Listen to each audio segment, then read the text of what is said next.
Ce matin, je lis dans Ecclésiaste chapitre 10 au verset 1. Ecclésiaste chapitre 10 au verset 1.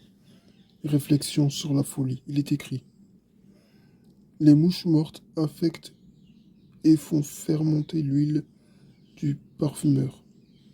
De même, un peu de folie l'emporte sur la sagesse et sur la gloire.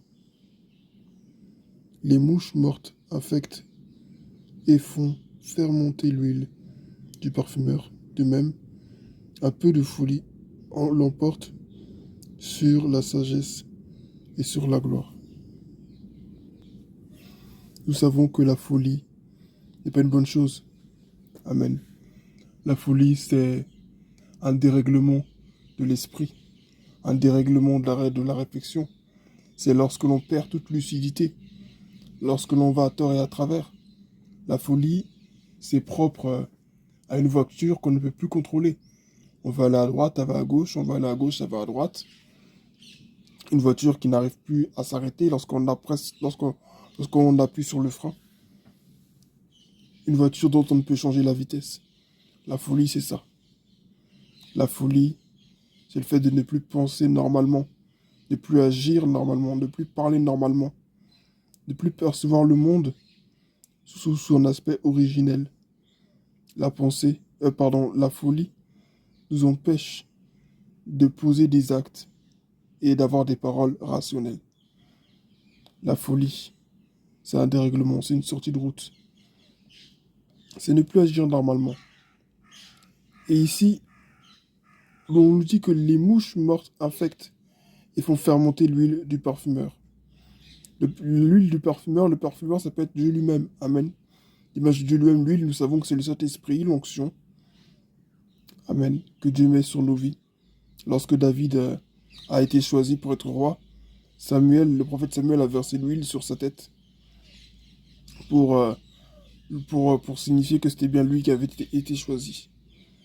Mais s'il dit les mouches mortes, elles infectent, elles font fermenter l'huile. Donc elles détruisent en fait. Elles dénaturent. Amen. Comment dire, voilà, elles détruisent la qualité, amen, de cette huile. Et de cette même manière, un peu de folie l'emporte sur la sagesse et sur la gloire. La Bible nous dit que le commencement de la sagesse, c'est la crainte de l'Éternel. Et nous savons que la gloire, ça, c'est ce qui vient du mot kavod, signifie grandeur, amen, poids. Donc, c'est aussi l'image de la présence de Dieu.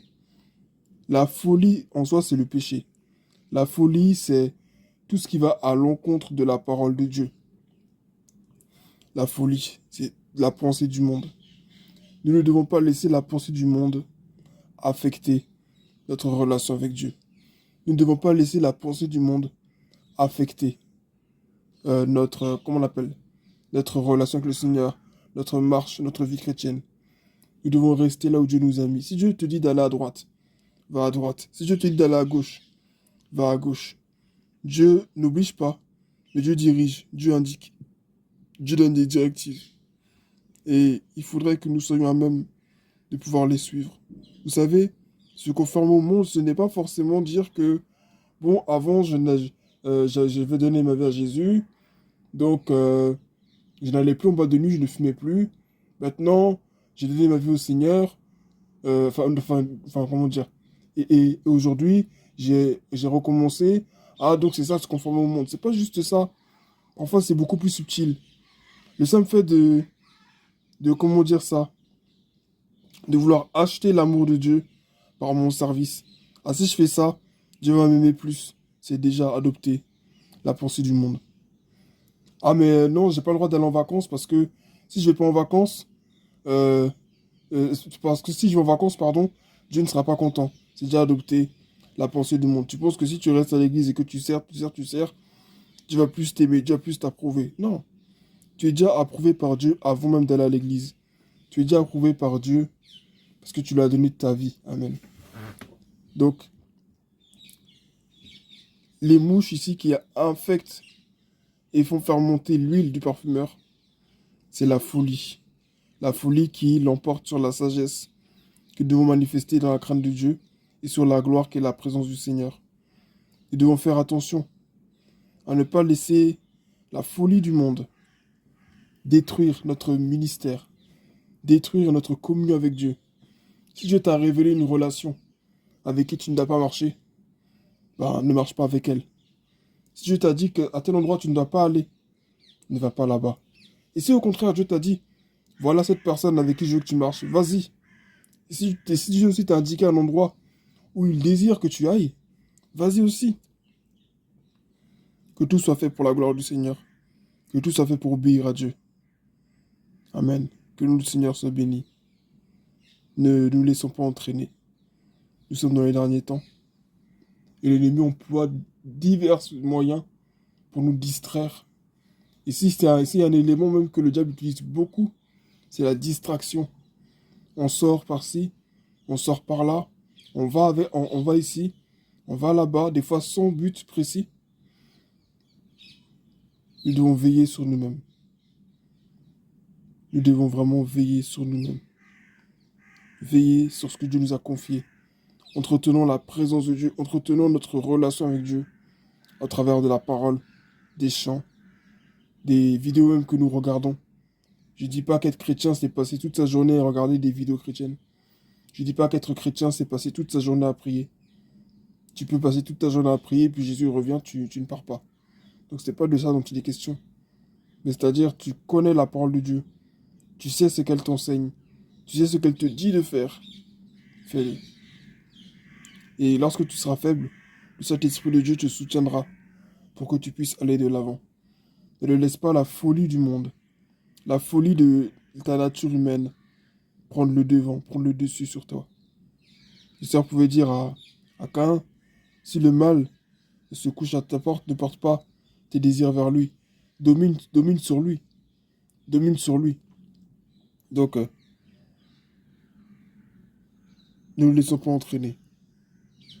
L'ennemi va essayer de nous influencer par des faux messages, par des fausses prophéties, par des fausses doctrines qui vont émerger pendant ces derniers temps. On nous fera croire que Jésus est dedans. Non, Jésus n'est pas dedans. On nous fera croire que non, mais en fait, quand Jésus il a parlé, la vraie signification du mot là, c'était ça. Non. Tu sais, quand l'ennemi veut vraiment détruire un enfant de Dieu, surtout si c'est un enfant de Dieu qui est vraiment affermi, qui est vraiment déterminé dans sa foi et tout, le diable ne passera pas par des péchés du passé. Parce qu'il sait que si aujourd'hui on te ramène la drogue devant toi, tu vas pas tomber.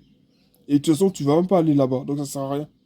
Si tu emmènes aujourd'hui telle fille que tu aimais quand tu étais jeune, un style de femme ou un style d'homme, il sait très bien que tu n'iras pas. Donc c'est pas la peine. Tu vois? Alors il va passer par les choses saintes pour t'avoir. Non, il faut que tu pries plus, parce que ce que tu fais, c'est pas assez. Non, il faut que... faut pas que tu te reposes, parce que faut zéler pour l'œuvre de Dieu. C'est pas ce que Dieu attend de toi. Appuie-toi sur sa grâce. Marche et avance. Ne te laisse pas perturber. Ne te laisse pas distraire. Garde la vision et va jusqu'au bout de ce que Dieu te dit de faire. Ne te laisse pas distraire de peur que l'onction qui est sur ta vie soit diluée. De peur que la sagesse que tu avais pour servir le Seigneur, tu la perdes. Parce que c'est vrai, tout ce que l'on reçoit de Dieu, on peut le perdre. Tout ce que l'on reçoit, on peut le perdre. Si on peut perdre la vie, si on peut perdre la vie, il n'y a rien qu'on ne puisse pas perdre. Si on peut perdre la vie, il n'y a rien qu'on ne puisse pas perdre.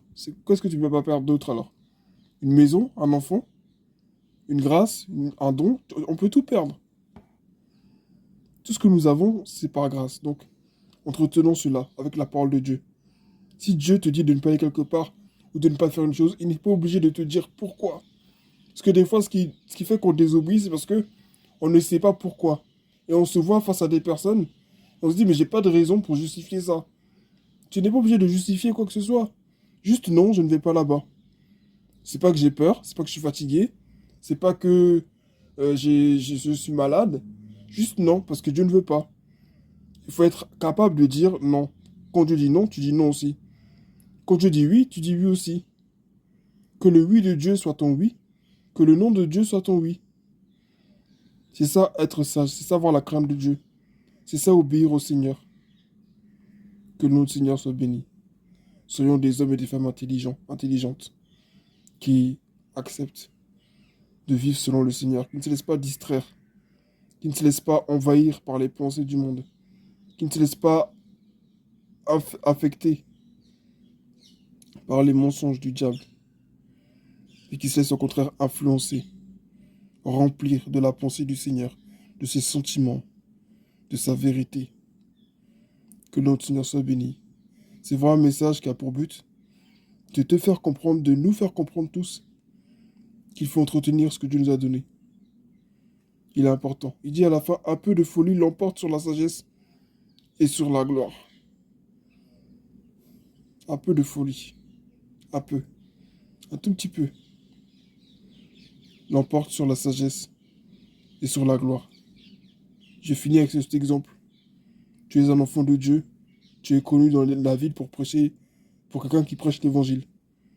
Un seul jour, une de ces personnes qui t'a vu prêcher l'évangile te trouve en train de voler, te trouve en train de te battre, te trouve en train d'être dans les ragots, dans les potins. C'est fini. On te dira, mais c'est pas toi qui prêches l'évangile, c'est pas toi qui fais ceci, c'est pas toi qui fais cela, et ils n'auront pas tort.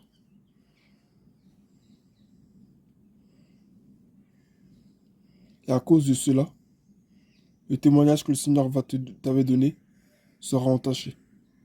Le but là n'est pas de le but n'est pas de garder une bonne image devant les gens, mais de rester en harmonie avec le Seigneur, de rester en harmonie avec Dieu. De telle sorte que même si tu te sentais faible, lui-même il te soutiendra. Et j'aimerais te dire que même si la folie l'a emporté un jour sur la sagesse et sur la gloire, même si un jour tu as commis un acte, le Seigneur peut toujours te relever.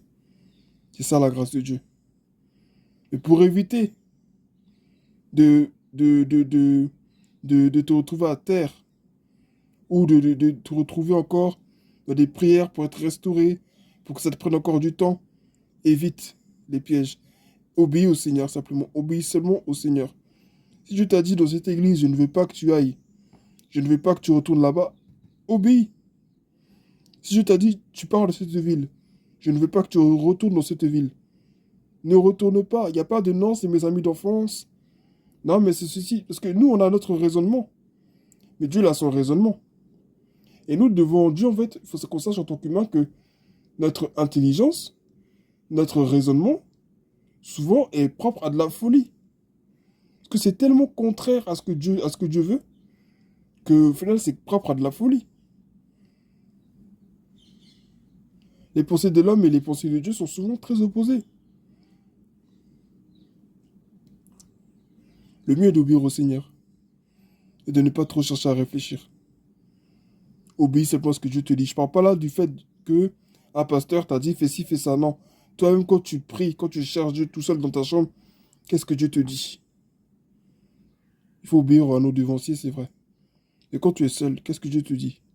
Est-ce que Dieu te rappelle la parole qui t'a été donnée à l'église pour te confirmer que cette parole est vraiment de lui? Ou est-ce que euh, Dieu te dit de faire quelque chose de particulier? Obéissons au Seigneur pour être en harmonie avec lui, pour ne pas perdre ce qu'il nous a donné. Amen. Que son nom soit béni.